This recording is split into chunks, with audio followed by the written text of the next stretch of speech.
Welcome back to Red Glasses Talks. The topic today is, and we're continuing this topic, beating loneliness and isolation.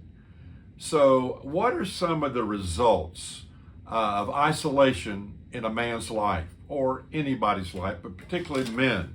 Let's look at some of those results, and I think they could be obvious. They could be also very revealing. So, what are the results? Number one, I think, is anemic living. Anemic living. It means that we never really reach our potential, God's potential in our lives and through our lives and the lives of other people, whether it's our family, our friendships, our work, or whatever. So anemic living. Another one is addictions. You know, our country is filled with people that are addicted to whether it's food or sports or sex or you name it. We're an addictive group of people in our country. And there are a lot of things that go along with that are destructive. The secrets often men carry, etc., etc. Another one is guilt, the result of guilt. There was a great man named Dr. Carl Menninger who founded the Menninger Clinic in Topeka, Kansas years ago. And I remember one thing he said that I've not been able to forget. He said over 65% of the people in mental hospitals today, and he was talking about the day in which he said it, 65% of the people in mental hospitals today could be released if they could experience forgiveness of their sins and relief from their guilt and their shame.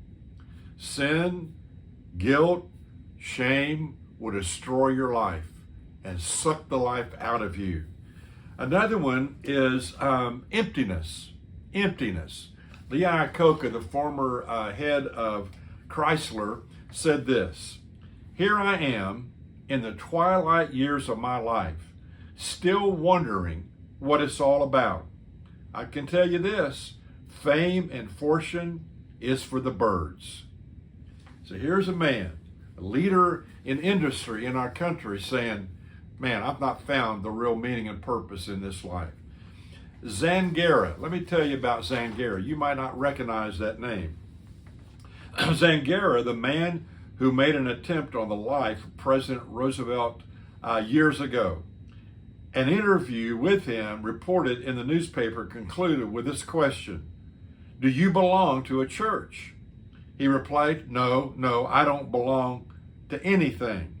I belong only to myself, and I suffer. I belong only to myself, and I suffer.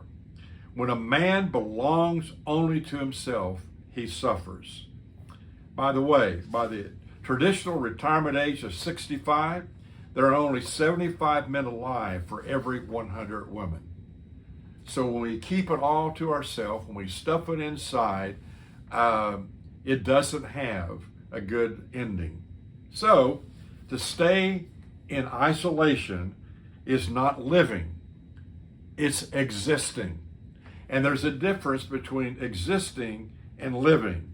Jesus in John 10:10 said this. He said, "I have come that you might have life." Choose life. Do you have that life through Christ?